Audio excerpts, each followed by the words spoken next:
नमस्कार, मैं हूं ज्योति प्रकाश रंगा और आप देखना शुरू कर चुके हैं आरएम न्यूज बीकानेर। मेरे यूट्यूब चैनल ज्योति टाइम्स पर बीकानेर संभाग की तमाम खबरें मैं आप लोगों को प्रतिदिन पहुंचाता हूं। अगर आपने अभी तक मेरे यूट्यूब चैनल ज्योति टाइम्स को सब्सक्राइब नहीं किया है तो पहले आप इसको सब्सक्राइब करें, फिर आगे बढ़ें और देखें आज बीकानेर में दिन भर क्या रहा। खास डालते हैं। पूर्व प्रधानमंत्री राजीव गांधी की जयंती के मौके पर दी कांग्रेसजनों ने श्रद्धांजलि और महात्मा गांधी जीवन दर्शन समिति ने रखी परिचय।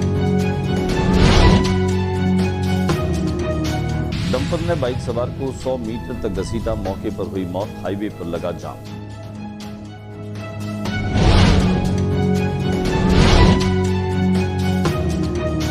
ईवीएम में कैंसर दवा घोटाला की निष्पक्ष व उच्च स्तरीय जांच की मांग, औषधि नियंत्रक को करे बर्खास्त, कृष्णाराम सिया।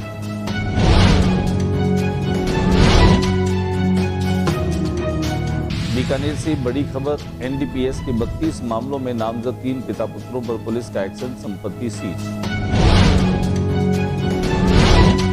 आपका बड़ा ऐलान, नगर निकाय चुनाव में 80 वार्डों में उतारेगी प्रत्याशी।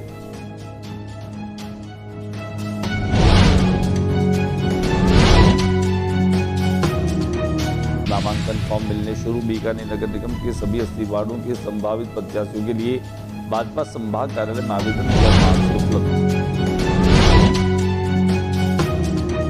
टूल गेट पर अब बनेगा 2 लेन आरयूबी, रेलवे संभालेगा निर्माण, मार्च 2027 से पहले काम शुरू होने की आसार।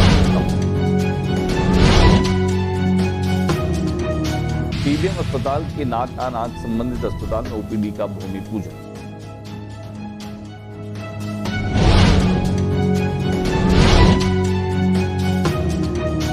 नशा तस्करों की संपत्ति पर बीकानेर पुलिस की बड़ी कार्रवाई, 10 रणजीतपुरा थाना क्षेत्र में ही कार्रवाई की अमल में लाए।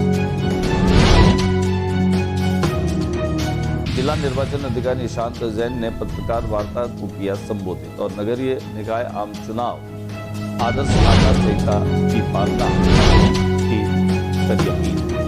और अब खबर विस्तार से। बीकानेर में करमेसर फांटे के पास में चुंगी नाके के पास में एक डंपर जो है वह नो एंट्री जोन में घुसा और यहां पर एक मोटरसाइकिल की टक्कर हो गई। मोटरसाइकिल पर सवार बुजुर्ग की मौके पर ही मौत हो गई।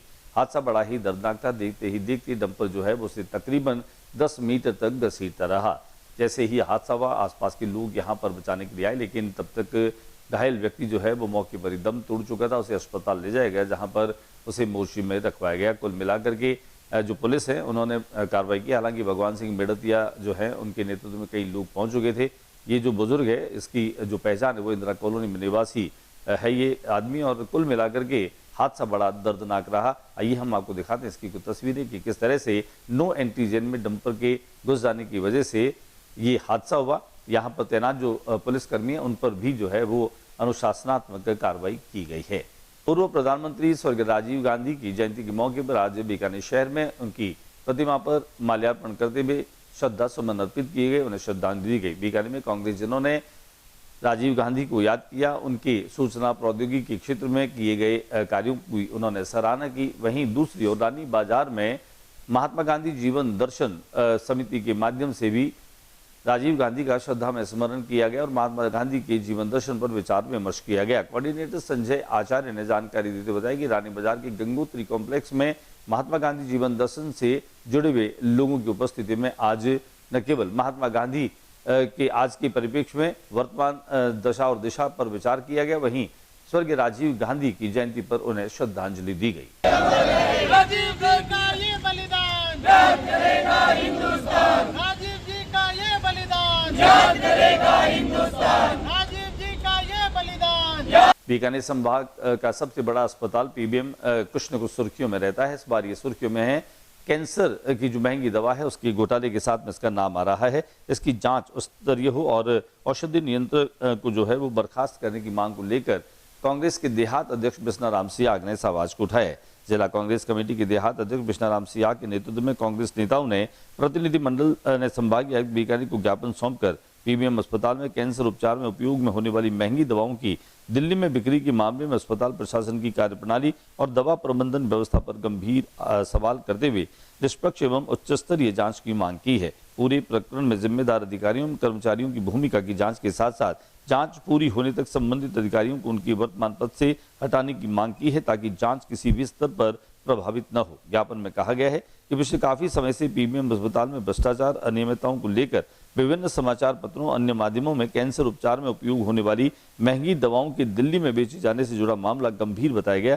ऐसे में ये बताया और पता लगाना जरूरी है कि अस्पताल से दवाओं की निकासी, वितरण, उपयोग की प्रक्रिया में नियमों का उल्लंघन किस किस स्तर पर हुआ है तथा इसमें किन अधिकारियों व कर्मचारियों की भूमिका रही है। बीकानेर से एक बड़ी खबर सामने आ रही है, जब एनडीपीएस के 32 मामलों में नामजद 3 पिता पुत्रों पर पुलिस का बड़ा एक्शन हुआ और उनकी संपत्ति को सीज कर दिया गया। ऑपरेशन नीलकंठ के दरमियान पुलिस ने एनडीपीएस मामलों में कार्रवाई करते हुए भुट्टो का बास निवासी लादीन पुत्र मुराद और तालिबान पुत्र मुराद सहित 3 पिता पुत्रों की संपत्ति सीज की। पुलिस के अनुसार तीनों के खिलाफ कुल 32 मुकदमे दर्ज हैं। तीनों आरोपी फिलहाल जेल में हैं। नशा तस्करी पर बीकानेर की संस्कृति और युवा पीढ़ी की सत्यानाश कर रहे तस्करों का कमर तोड़ने के अभियान में एसपी मृदुल कच्छावा के निर्देश में एक और बड़ी कार्रवाई इसे बताया जा रहा है। आइए दिखाते हैं हम आपको पुलिस की कार्रवाई की कुछ तस्वीरें। आम आदमी पार्टी का बड़ा ऐलान है। निकाय चुनाव में 80 वार्डों में आम आदमी पार्टी अपने प्रत्याशी खड़े करेंगी।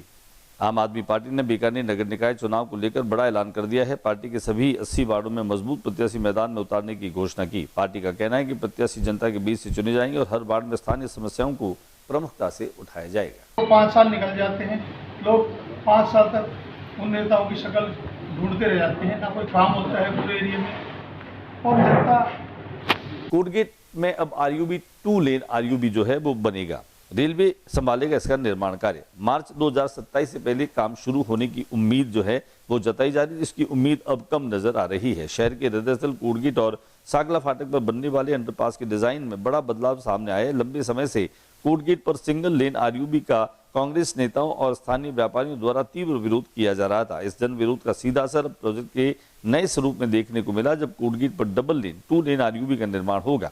सबसे बड़ा बदलाव यह है कि अब इस आरयूबी का निर्माण कार्य पीडब्ल्यूडी नहीं बल्कि रेलवे कराएगा। बुधवार को नई प्लान को धरातल पर परखने के लिए रेलवे के एक्सीएन विजय पाल बाना कोटगेट पहुंचे। इस दौरान उनके साथ नगर निगम के एक्सीएन चिराग गोयल, पीडब्ल्यूडी के एक्सीएन एएन सहित अन्य संबंधित विभाग के अभियंता भी मौके पर मौजूद रहे। मौके पर उच्च स्तरीय चर्चा में स्पष्ट हुआ कि कोटगेट आरयूबी अब रेलवे बनाएगा। इसकी चौड़ाई पूर्व प्रस्तावित डिजाइन की तुलना में दोगुनी रखी जाएगी ताकि आवागमन सुचारू रहे। उनके साथ ही आम जनता और पैदल यात्रियों की आवाजाही के लिए साइड में पर्याप्त जगह भी दी जाएगी। पीडब्ल्यूडी ने कोटगेट आरयूबी के लिए जो कंक्रीट ब्लॉक्स पहले से तैयार कराए थे, रेलवे उन्हें अपने निर्माण में इस्तेमाल करेगा या नहीं, इस पर निर्णय होना अभी बाकी है। पीबीएम अस्पताल में नाक कान जो गला रोग है, वहां उस विभाग की ओपीडी का भूमि पूजन हुआ। पीबीएम अस्पताल की नाक कान आंख संबंधित अस्पताल में ओपीडी प्रबंधन की पूछताछ केंद्र की कायाकल्प होगी। इसको लेकर नोखा के झवर परिवार की ओर से 1 करोड़ की लागत से पूछताछ केंद्र का पुनर्निर्माण किया जाएगा, जिसका भूमि पूजन किया गया। इस मौके पर कैलाश झवर, पवन झवर ने पूजन कार्य कराया। पूजन कार्यक्रम में सरदार पटेल मेडिकल कॉलेज के प्राचार्य डॉक्टर सुरेंद्र वर्मा, पीबीएम अधीक्षक डॉक्टर बीसी घिया सहित अनेक डॉक्टर मौजूद थे। इस दौरान डॉक्टर वर्मा व डॉक्टर घिया ने झवर परिवार का आभार जताते हुए ऐसे भामाशाहों की वजह से ही अस्पताल में नए निर्माण और कार्य संभव रहे। उन्होंने नोखा के झवर परिवार का साधुवाद किया। जिला निर्वाचन अधिकारी जिला कलेक्टर निशांत जैन ने आज पत्रकारों के साथ में बैठक रखी। पत्रकारों को संबोधित करते हुए उन्होंने नगरीय निकाय आम चुनाव 2026 आदर्श आचार संहिता की अक्षर से पालना करने की सुनिश्चितता को लेकर के और पत्रकारों को न केवल कहा बल्कि उन्होंने ये भी कहा कि पत्रकारों के माध्यम से इस बात को जन जन तक जो है वो पहुंचाया जाना चाहिए। जिला निर्वाचन अधिकारी निशांत जैन ने कहा कि नगरीय निकाय आम चुनाव 2026 की घोषणा के साथ आदर्श आचार संहिता लागू हो गई है, इसकी अक्षर से पालना सुनिश्चित की जाए। जिला निर्वाचन अधिकारी ने गुरुवार को नगरीय निकाय आम चुनाव 2026 के लिए नियुक्त प्रकोष्ठ प्रभारियों सह प्रभारियों की बैठक के दौरान भी ये निर्देश दिए। दिखाते हैं हम आपको पत्रकार वार्ता से कुछ तस्वीरें और उनकी बातचीत के कुछ संपादित अंश। जैसा कि आपको विदित है कि राज्य निर्वाचन आयोग द्वारा कल आदर्श आचार संहिता लागू की गई है नगरीय निकाय के चुनावों के लिए। उसी तरह बीकानेर जिले में भी 1 नगर निगम और 6 नगर पालिकाएँ जो हमारी हैं उनमें चुनाव कार्यक्रम संपन्न कराया जाएगा, जिसके लिए 9 को नगर पालिकाएँ और 11 को नगर निगम के लिए चुनाव होगा। 6 नगर पालिकाएँ जो हमारी हैं देशनोक, नापासर, श्री डूंगरगढ़, नोखा, लूणकरणसर और खाजूवाला, उनके लिए, और 11 को नगर निगम के लिए चुनाव संपन्न होगा। इसमें जो आयोग के निर्देश हैं, जैसे कि जो आवश्यक व्यवस्थाएं हैं, पुलिस प्रबंध है, ईवीएम को लेके जो व्यवस्थाएं हैं और जो सामान्य व्यवस्थाएं हैं, नामांकन की व्यवस्थाएं, उन सबका उसी प्रकार से पालन किया जाएगा। सबसे पहले सदस्यों के लिए चुनाव होगा, फिर अध्यक्षीय पदों के लिए, उसके बाद उपाध्यक्षीय पदों के लिए चुनाव होगा। नशा तस्करों पर शिकंजा बीकानेर पुलिस का जबरदस्त तरीके से कसा जा रहा है।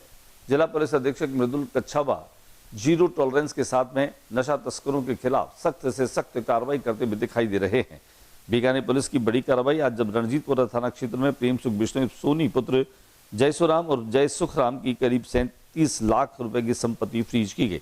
इसमें 10 आरडी रणजीतपुरा बीकानेर स्थित निर्माणाधीन मकान की बाजार कीमत करीब 25 लाख रुपए तथा चक 14 आरडीआई रणजीतपुरा स्थित दुकान की बाजार कीमत करीब 12 लाख रुपए शामिल है। ये कार्रवाई एडिशनल एसपी ग्रामीण बनवारी लाल मीणा व रणजीतपुरा थाना पुलिस द्वारा नियमानुसार की गई। पुलिस ने बताया कि ऑपरेशन नीलकंठ के तहत मादक तस्करी से जुड़े अपराधियों द्वारा तस्करी के वर्जित आय और उससे बनाई गई संपत्तियों की लगातार जांच की जा रही। आज के बुलेटिन में बस इतना ही। अगले बुलेटिन में नई गतिविधियों के साथ समय इसी चैनल पर फिर मुलाकात होगी। न्यूज रूम से ज्योति प्रकाश रंगा को इजाजत दीजिए। जाते जाते मेरा निवेदन, मेरे यूट्यूब चैनल ज्योति टाइम्स को सब्सक्राइब करना मत भूलिए। नमस्कार।